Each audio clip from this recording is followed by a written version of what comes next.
কথা অনুযায়ী তুমি মিথ্যাবাদী। জোরে বলেন, মিথ্যাবাদীর জন্য বুঝি জান্নাত? ভাইরা আমার, আবার বলেন আল্লাহকে ভালোবাসে কারা? আল্লাহকে ভালোবাসে না কারা? আল্লাহ জানা দিলেন, ও দুনিয়ার মানুষ, যদি রাসূলের ইত্তেবা অনুসরণের মাধ্যমে আমি আল্লাহকে ভালোবাসতে পারো, আমি আল্লাহ পুরস্কার ঘোষণা করব। এমন একটা পুরস্কার দিব যেই পুরস্কার দুনিয়ার সমস্ত মানুষ চায় কিন্তু কেউ দিতে পারে না। কে দিতে পারেন? আর জোরে বলেন, আল্লাহর নবীর আদর্শ বাস্তবায়ন ছাড়া আল্লাহকে ভালোবাসা যায় না। ও মুসলমান, ইমানদার আল্লাহর গোলাম, আল্লাহ জানা দিলেন, বিশ্ববাসী মানব মণ্ডলী, তোমরা যদি আদর্শ মানতে চাও, আদর্শ জিয়ার আদর্শ হবে না, মুজিবের আদর্শ হবে না, এরশাদের আদর্শ হবে না, খালেদা জিয়ার আদর্শ হবে না, শেখ হাসিনার আদর্শ হবে না, আদর্শ হবে রাসূলের আদর্শ হবে পয়গম্বরের। দুনিয়ার কোন মতবাদ চলবে না। আব্রাহাম লিঙ্কনের পুঁজিবাদী কুফরি গণতন্ত্রের কপালে রাখি না, রাসূলের আদর্শ বাস্তবায়ন।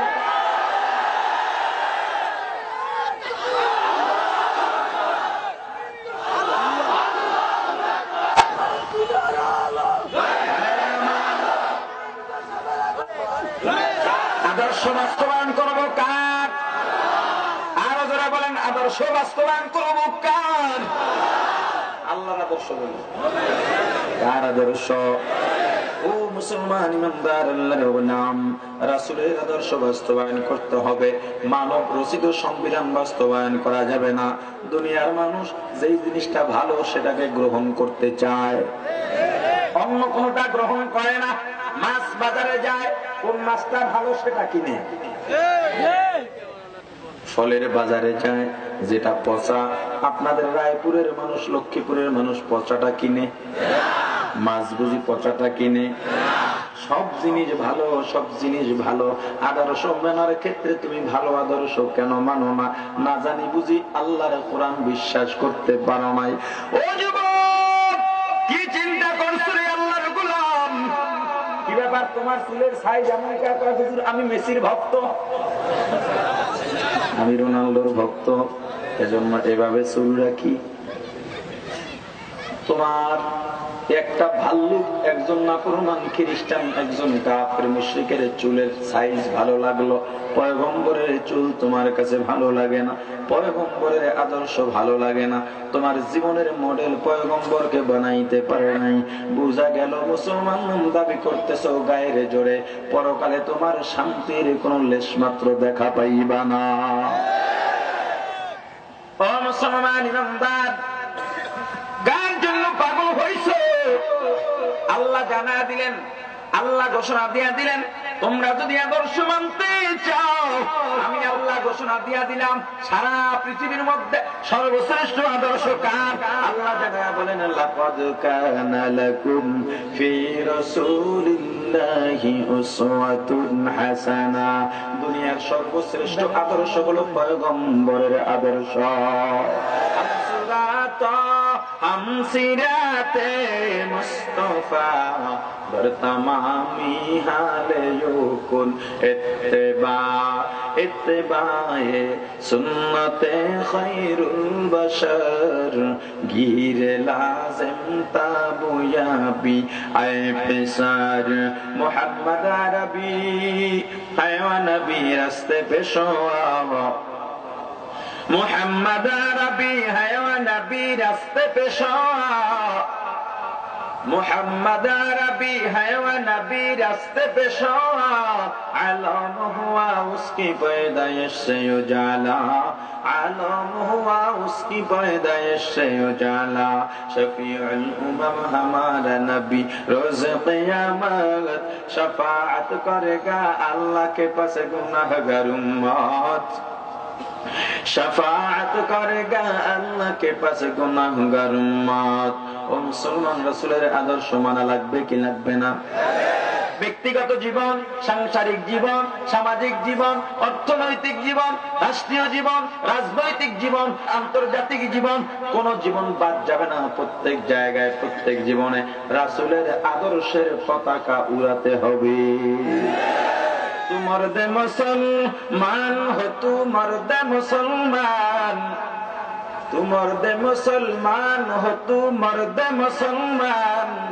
एक हाथ में तलवार, एक हाथ में कुरान, एक हाथ में तलवार, एक हाथ में कुरान। ও মুসলমান, কেমন মুসলমান হইলাম?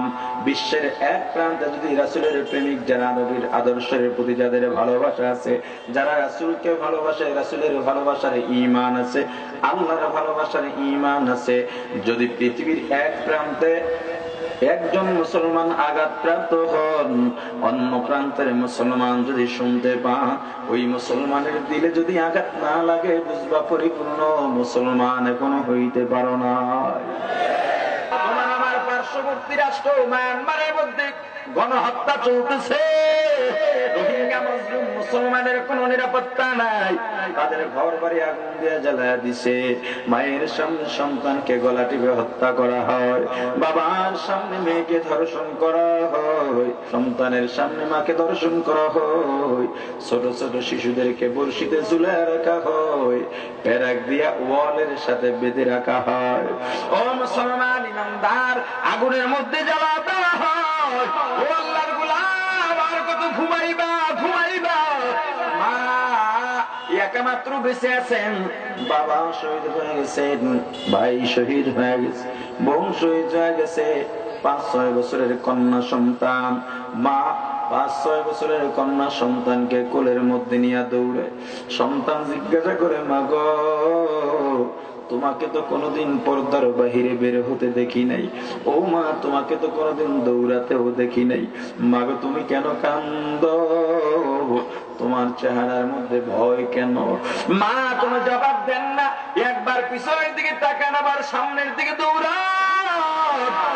পিছনে মায়ানমারের হায়নার দল, সামনে নাফ নদী, নদীর কিনারায় গিয়ে উপস্থিত হন, দেখেন অনেকগুলো নৌকা, নৌকাগুলো দাঁড়ায়, নৌকার মধ্যে অনেক রোহিঙ্গা মাজলুম মুসলমান, কারো মা নাই, কারো বাবা নাই, কারো সন্তান নাই, কারো ভাই নাই, কারো স্বামী নাই, কারো বিবি নাই, কারো এক হাত কাটা, কারো 2 হাত কাটা, তাজা রক্ত গুলো টপ টপ করে পড়তেছে, কারো একটা পা নাই, কারো শরীর পোড়া, কোন সন্তান এতিম, মা নাই, বাবা নাই, ভাই নাই, বোন নাই, ডানে বামে তাকায়, চোখের পানি ছেড়ে কান্দে, আর বাবা বাবা বলে কান্দে, মা মা বলে ডাকে।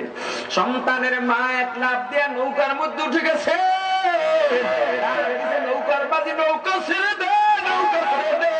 পিছনে হায়নার দল, সন্তান হারাইলাম, স্বামী হারাইলাম, মা হারাইলাম, বাবা হারাইলাম, ইজ্জতটা হারাতে চাই না রে মাঝি, নৌকা ছেড়ে দে, চল প্রতিবেশী বাংলাদেশের মধ্যে চলে যাব। 7, 8, 9, 10 নৌকার বহর বাংলাদেশের দিকে রওনা হয়। ছোট্ট শিশু মায়ের গলা জড়ায় ধরছে, দেখে মায়ের চক্ষু দিয়ে পানি পড়ে, ছোট্ট কচি হাত দিয়া মায়ের চোখের পানিগুলো মুছে দেয়, আর ডাক দিয়া বলে, আম্মু তুমি কেন কান্দো? আমার আব্বু কই, ভাইয়া কই?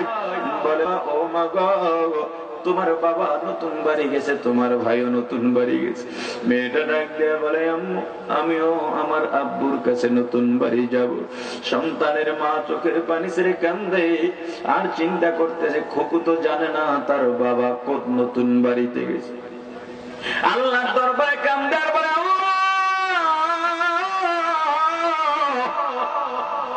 যেই মেয়েটা বাবাকে ছাড়া ঘুমায় না, বাবাকে ছাড়া খায় না, সবসময় বাবার কাছে কাছে থাকে, এই মেয়েটা বাবা ছাড়া কেমনে থাকবে? আল্লাহ সবকিছু তুমি সমাধান করে দাও।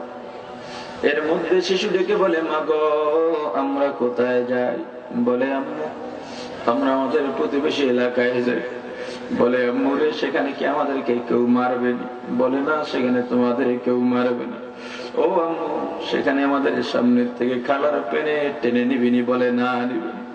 ও মা সেখানে আমাদের মুখের খাবার টেনে নিবিনি? না না না, কারণ সেখানে তোদের ভাই আছে, ভাইয়ের মতো আদর পাইবারে মা, সেখানে তোমার বাবার মতো আদর দিনেওয়ালা অনেক মহাপুরুষ আছে।